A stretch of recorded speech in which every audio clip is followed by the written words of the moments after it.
Bem, obrigado. E agradeço a todos os delegados, luminares e profissionais da mídia presentes.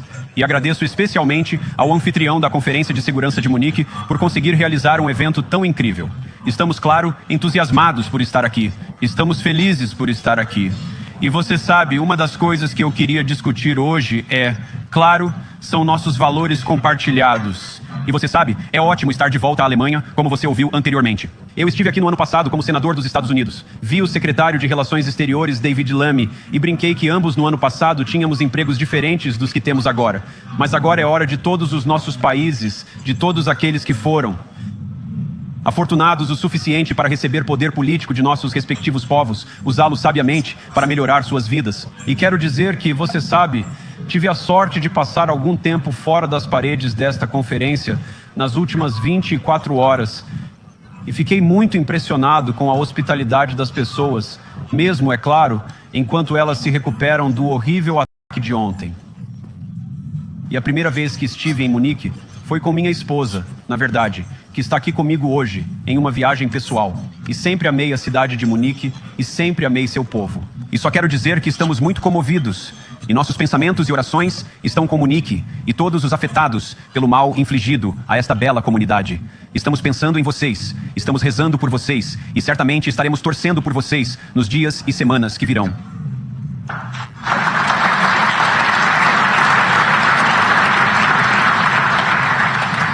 Agora espero que esse não seja o último aplauso que recebo, mas nos reunimos nesta conferência, é claro, para discutir segurança. E normalmente nos referimos a ameaças à nossa segurança externa. Vejo muitos grandes líderes militares reunidos aqui hoje. Mas enquanto o governo Trump está muito preocupado com a segurança europeia e acredita que podemos chegar a um acordo razoável entre a Rússia e a Ucrânia. E também acreditamos que é importante nos próximos anos que a Europa assuma um papel significativo na defesa própria. A ameaça que mais me preocupa em relação à Europa não é a Rússia, não é a China, não é nenhum outro ator externo. E o que me preocupa é a ameaça interna. O retrocesso da Europa, de alguns de seus valores mais fundamentais, valores compartilhados com os Estados Unidos da América. Agora, fiquei surpreso que um ex-comissário europeu foi à televisão recentemente e parecia encantado, que o governo romeno havia acabado de anular uma eleição inteira. Ele alertou que, se as coisas não saírem conforme o planejado, a mesma coisa poderia acontecer na Alemanha também.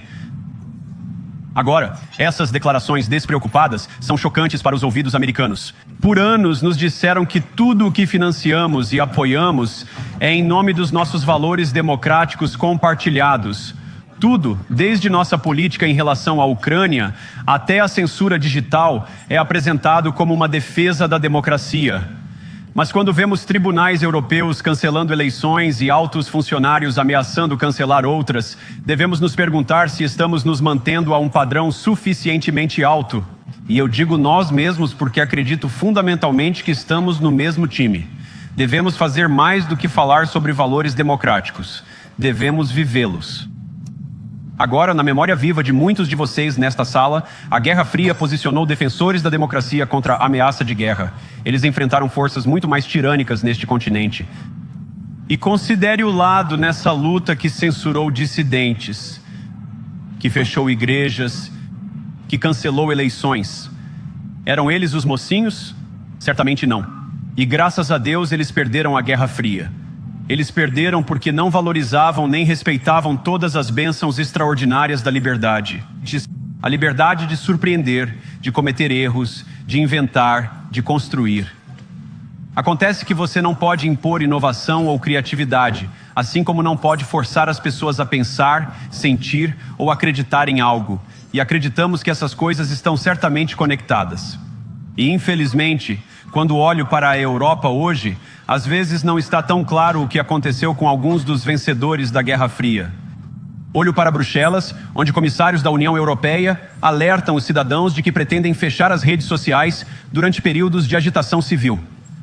No momento em que detectam o que julgaram ser, entre aspas, conteúdo odioso, ou para este próprio país, onde a polícia realizou batidas contra cidadãos suspeitos de postar comentários antifeministas online como parte de, entre aspas, combater a misoginia na internet, um dia de ação. Eu olho para a Suécia, onde há 2 semanas o governo condenou um ativista cristão por participar de que resultaram no assassinato de seu amigo. E como o juiz, em seu caso, notou de forma arrepiante, as leis da Suécia para supostamente proteger a liberdade de expressão não, de fato, concedem, e estou citando, um passe livre para fazer ou dizer qualquer coisa sem correr o risco de ofender o grupo que sustenta essa crença. E talvez mais preocupante, olho para nossos muito queridos amigos, o Reino Unido, onde o retrocesso dos direitos de consciência colocou as liberdades básicas dos britânicos religiosos, em particular, na mira. Há pouco mais de 2 anos, o governo britânico acusou Adam Smith Connor, um fisioterapeuta de 51 anos e veterano do exército, do crime hediondo de estar a 50 metros de uma clínica de aborto e rezar silenciosamente por 3 minutos, sem obstruir ninguém, sem interagir com ninguém, apenas orando silenciosamente sozinho. Depois que a polícia britânica o avistou e exigiu saber pelo que ele estava rezando, Adam respondeu simplesmente que era em nome do filho não nascido que ele e sua ex-namorada haviam abortado anos antes. Mas os oficiais não se comoveram. Adam foi considerado culpado de violar a nova lei de zonas de proteção do governo, que criminaliza a oração silenciosa e outras ações que possam influenciar a decisão de uma pessoa dentro de 200 metros de uma clínica de aborto. Ele foi condenado a pagar milhares de libras em custos legais para a acusação. Agora, eu gostaria de poder dizer que isso foi um acaso, um exemplo isolado de uma lei mal escrita sendo aplicada contra uma única pessoa. Mas não. Em outubro passado, há apenas alguns meses, o governo escocês começou a distribuir cartas aos cidadãos cujas casas estavam dentro das chamadas zonas de acesso seguro, avisando-os de que até mesmo a oração privada dentro de suas próprias casas pode equivaler a violar a lei. Naturalmente, o governo incentivou os leitores a denunciar qualquer cidadão suspeito de cometer crime de pensamento. Na Grã-Bretanha e em toda a Europa, temo que a liberdade de expressão esteja em declínio. E no interesse da comédia, meus amigos, mas também no interesse da verdade, admito que às vezes as vozes mais altas a favor da censura não vieram de dentro da Europa, mas de dentro do meu próprio país, onde a administração anterior ameaçou e intimidou empresas de mídia social para censurar a chamada desinformação. Desinformação como, por exemplo, a ideia de que o coronavírus provavelmente vazou de um laboratório na China. Nosso próprio governo incentivou empresas privadas a silenciar pessoas que ousaram dizer o que acabou sendo uma verdade óbvia. Então venho aqui hoje não apenas com uma observação, mas com uma oferta. E assim como o governo Biden parecia desesperado para silenciar as pessoas por expressarem suas opiniões, o governo Trump fará exatamente o oposto. E espero que possamos trabalhar juntos nisso. Em Washington, há um novo xerife na cidade. E sob a liderança de Donald Trump, podemos discordar de suas opiniões, mas lutaremos para defender seu direito de expressá-las na praça pública, concordando ou discordando.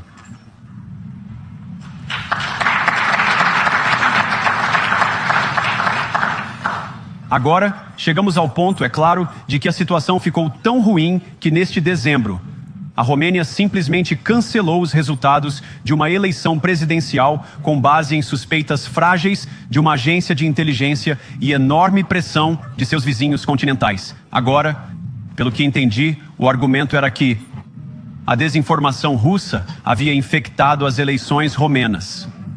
Mas eu pediria aos meus amigos europeus que tivessem alguma perspectiva. Você pode acreditar que é errado a Rússia comprar anúncios em redes sociais para influenciar suas eleições. Nós certamente acreditamos. Você pode até condená-lo no palco mundial. Mas se sua democracia pode ser destruída com algumas centenas de milhares de dólares em publicidade digital de um país estrangeiro, então ela não era muito forte para começar. Agora, a boa notícia é que eu acredito que suas democracias são substancialmente menos frágeis do que muitas pessoas aparentemente temem. E eu realmente acredito que permitir que nossos cidadãos expressem suas opiniões os tornará ainda mais fortes. O que, é claro, nos traz de volta a Munique, onde os organizadores desta mesma conferência proibiram a participação de legisladores que representam partidos populistas, tanto da esquerda quanto da direita, nessas conversas. Agora, novamente, não precisamos concordar com tudo ou qualquer coisa que as pessoas digam. Mas quando as pessoas representam, quando líderes políticos representam uma importante base eleitoral, é nosso dever, no mínimo, participar do diálogo com eles. Agora, para muitos de nós do outro lado do Atlântico, parece cada vez mais que interesses antigos e arraigados estão se escondendo atrás de palavras feias da era soviética, como desinformação e informação errada. Quem simplesmente não gosta da ideia de que alguém com um ponto de vista alternativo possa expressar uma opinião diferente, ou, Deus me livre, votar de maneira diferente. Ou, pior ainda, ganhar uma eleição. Nem todo mundo pode pagar os caros tratamentos estéticos como o Botox. Mas com o Regenere você terá acesso a muitos desses ingredientes de tratamentos de beleza em um único composto.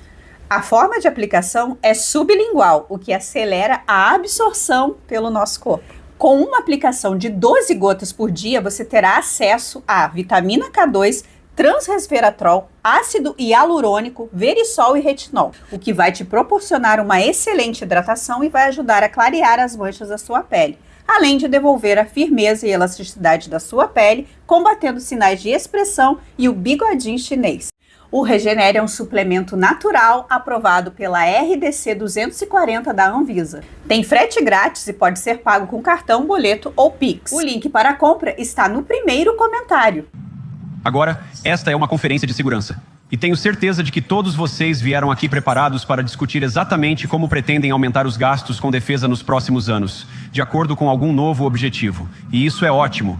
Porque, como o presidente Trump deixou muito claro, ele acredita que nossos amigos europeus devem desempenhar um papel maior no futuro deste continente. Não achamos, você ouve esse termo, divisão de encargos, mas acreditamos que é uma parte importante de estar em uma aliança compartilhada, que os europeus assumam responsabilidades, enquanto os Estados Unidos se concentram em áreas do mundo que estão em grande perigo.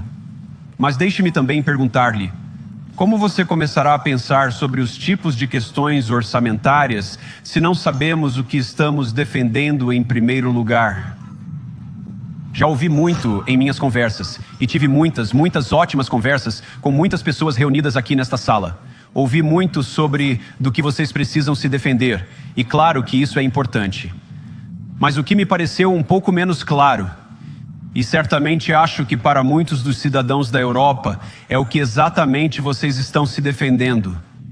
Qual é a visão positiva que anima este pacto de segurança compartilhada que todos acreditamos ser tão importante? E eu acredito profundamente que não há segurança. Se você tem medo das vozes, das opiniões e da consciência que guiam o seu próprio povo. A Europa enfrenta muitos desafios. Mas a crise que este continente enfrenta agora, a crise que acredito que todos enfrentamos juntos, é uma que nós mesmos criamos. Se você está fugindo com medo dos seus próprios eleitores, não há nada que a América possa fazer por você. Nem por sinal, há algo que você possa fazer pelo povo americano que me elegeu e elegeu o presidente Trump. Você precisa de mandatos democráticos para realizar qualquer coisa de valor nos próximos anos. Nos próximos anos, não aprendemos que mandatos frágeis produzem resultados instáveis. Mas há tanto valor que pode ser alcançado com o tipo de mandato democrático que acredito que virá de ser mais responsivo às vozes dos seus cidadãos. Se você deseja desfrutar de economias competitivas, se você deseja desfrutar de energia acessível e cadeias de suprimentos seguras, então você precisa de mandatos para governar. Porque você tem que fazer escolhas difíceis para desfrutar de todas essas coisas. E é claro que sabemos disso muito bem na América. Você não pode ganhar um mandato democrático censurando seus oponentes ou colocando-os na prisão. Seja o líder da oposição, uma humilde cristã rezando em sua própria casa, ou um jornalista tentando reportar as notícias. Nem você pode ganhar um desconsiderando seu eleitorado básico em questões como quem pode fazer parte da nossa sociedade compartilhada. E de todos os desafios urgentes que as nações aqui representadas enfrentam, acredito que não há nada mais urgente do que a migração em massa. Hoje, quase 1 em cada 5 pessoas que vivem neste país veio do exterior. Isso é, claro, um recorde histórico. É um número semelhante, aliás, nos Estados Unidos, também um recorde histórico. O número de imigrantes que entraram na UE vindos de países não pertencentes à UE dobrou entre os anos da última eleição e, claro, que aumentou muito desde então. E sabemos que a situação não surgiu do nada. É o resultado de uma série de decisões conscientes tomadas por políticos de todo o continente e outros ao redor do mundo ao longo de uma década. Vimos os horrores causados por essas decisões ontem nesta mesma cidade. E claro, não posso mencionar isso novamente sem pensar nas terríveis vítimas que tiveram um lindo dia de inverno em Munique arruinado. Nossos pensamentos e orações estão com eles e permanecerão com eles. Mas por que isso aconteceu em primeiro lugar? É uma história terrível, mas é uma que já ouvimos muitas vezes na Europa e, infelizmente, muitas vezes nos Estados Unidos também. Um solicitante de asilo, muitas vezes um jovem na casa dos 20 anos, já conhecido pela polícia, joga contra uma multidão e destrói a comunidade. Quantas vezes devemos sofrer esses reveses terríveis antes de mudarmos de rumo e levarmos nossa civilização compartilhada em uma nova direção? Nenhum eleitor neste continente foi às urnas para abrir as comportas para milhões de imigrantes não verificados. Mas você sabe para o que eles votaram? Na Inglaterra, eles votaram pelo Brexit. E concordando ou não, eles votaram por isso. E cada vez mais em toda a Europa, eles estão votando em líderes políticos que prometeram acabar com a migração descontrolada. Agora, eu concordo com muitas dessas preocupações, mas você não precisa concordar comigo. Eu só acho que as pessoas se importam sobre suas casas. Eles se importam com seus sonhos. Eles se preocupam com sua segurança e sua capacidade de sustentar a si mesmos e a seus filhos. E eles são inteligentes. Acho que esta é uma das coisas mais importantes que aprendi no meu breve tempo na política. Ao contrário do que você pode ouvir a algumas montanhas de distância em Davos, os cidadãos de todas as nossas nações geralmente não se veem como animais educados ou como engrenagens intercambiáveis de uma economia global. E não é de se surpreender que eles não queiram ser deslocados ou ignorados incessantemente por seus líderes. É função da democracia julgar essas grandes questões nas urnas. Acredito que ignorar as pessoas, desconsiderar suas preocupações, ou pior ainda, fechar a mídia, cancelar eleições ou excluir as pessoas do processo político não protege nada. Na verdade, é a maneira mais certa de destruir a democracia. Meu nome é Renato. Eu sou coautor, junto com Alan Schramm, do livro Bitcoin Red Pill, esse livro que está aqui para os senhores observarem. Agora eu vim lhe fazer um convite que pode só mudar a sua vida e pode mudar a vida dos seus filhos, netos e de toda a sua família. Um convite para que você seja soberano do seu dinheiro, da sua poupança, da sua renda e da sua vida. Para que você seja capaz de ser seu próprio banco. Para que você seja capaz de fazer sua própria autocustódia. Para que você seja imune a controles de capitais, expropriações, tributos involuntários e diluição por inflação. E como você vai conseguir fazer isso? Através do treinamento Bitcoin Black Pill, você terá 9 horas aproximadamente de conteúdos, sendo a parte teórica lecionada por mim e a parte prática, que é o que interessa, lecionada por Alan Schramm. E o que ele vai ensinar a você? Ele vai ensinar a você a se expor financeiramente ao Bitcoin, a comprar Bitcoin em exchanges nacionais. Ele vai ensinar a você a tirar o Bitcoin das exchanges nacionais para chaves privadas criadas por você e que você tem controle exclusivo. E ele vai ensinar a você, além disso, a você criar suas próprias transações assinadas. Ou seja, ele vai fazer um pacote completo de como fazer autocustódia de Bitcoins sem depender de terceiros e sem depender de hardware wallets. O curso é mais barato do que qualquer hardware wallet que você poderá encontrar no mercado. Bitcoin me trouxe independência financeira. Se você folhear o livro, você vai ver que eu aumentei meu patrimônio centenas de vezes. Esse curso vai lhe tornar independente, autossoberano. Esse é um curso básico e prático para que você seja capaz de fazer a sua autocustódia, para que você seja capaz de utilizar a propriedade privada mais perfeita que já foi criada na história da humanidade. Seja bem-vindo se você tiver interesse, clique no link e vamos nessa. E falar e expressar opiniões não é interferência eleitoral. Mesmo quando as pessoas expressam opiniões fora do seu próprio país, e mesmo quando essas pessoas são muito influentes. E confie em mim, digo isso com todo humor, se a democracia americana pode sobreviver a 10 anos de repreensões de Greta Thunberg, vocês podem sobreviver a alguns meses de Elon Musk. Mas o que a democracia alemã, o que nenhuma democracia americana, alemã ou europeia sobreviverá, é dizer a milhões de eleitores que seus pensamentos e preocupações, suas aspirações, seus pedidos de alívio são inválidos ou indignos de serem sequer considerados. A democracia repousa no princípio sagrado de que a voz do povo importa. Não há espaço para barreiras. Ou você defende o princípio ou não. Os europeus, o povo, têm uma voz. Os líderes europeus têm uma escolha. E minha forte convicção é que não precisamos ter medo do futuro. Você pode abraçar o que seu povo lhe diz, mesmo quando é surpreendente, mesmo quando você não concorda. E se você fizer isso, poderá enfrentar o futuro com certeza e confiança, sabendo que a nação está ao lado de cada um de vocês. E isso, para mim, é a grande magia da democracia. Não está nesses edifícios de pedra ou hotéis bonitos. Não está nem mesmo nas grandes instituições que construímos juntos como uma sociedade compartilhada. Acreditar na democracia é entender que cada um de nossos cidadãos tem sabedoria e tem voz. E se nos recusarmos a ouvir essa voz, mesmo nossas lutas mais bem-sucedidas garantirão muito pouco. Como o Papa João Paulo II, na minha opinião, um dos campeões mais extraordinários da democracia neste continente ou em qualquer outro, uma vez disse: não tenha medo. Não devemos ter medo do nosso povo, mesmo quando eles expressam opiniões que discordam da liderança. Obrigado a todos. Boa sorte a todos vocês. Que Deus os abençoe.